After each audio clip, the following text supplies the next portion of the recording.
When your VCR does not power on, the first thing you should check is the fuse.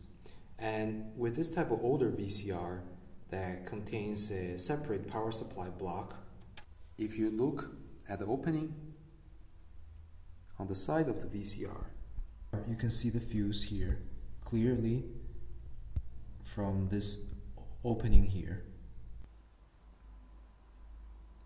To remove the fuse is actually quite easy.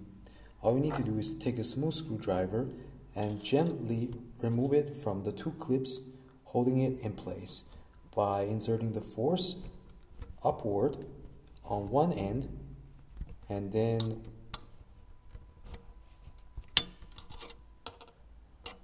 it will pop out, and then you can take something like a tweezer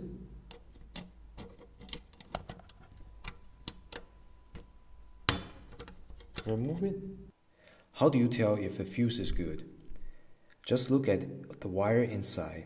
For example, in this fuse, even though it's coated with color on the outside glass, you can still see there's a unbroken wire inside, and that is the fuse. A more typical example would be a fuse without color coating on the glass. And here it is. Now compare this to some of the broken fuses. For example, this one that has broken wire, or this one that had the fuse completely blew up inside and coated the glass all over. Or here's another one that basically melted onto the glass. And here's another one that has a broken wire. So those are the signs you should look for in a broken fuse.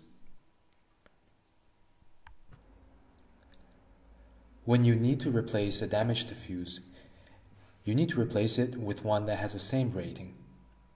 For example, if you have a 250 volt 2 amp fuse, it's best to replace it with an identical fuse. However, sometimes it can be difficult to find a fuse of the same rating.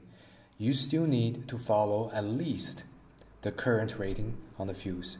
So if it is a 125 volt 2 amp fuse, you still need to replace it with a fuse that is at least rated for 2 amp, not 3 amp, not 1.5 amp.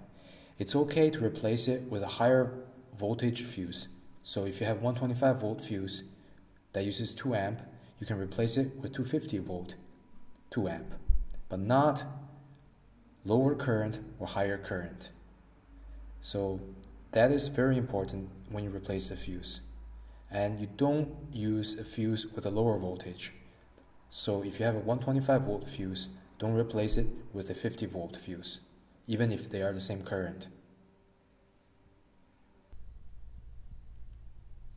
And if the fuse is intact, then you might want to troubleshoot the power supply further.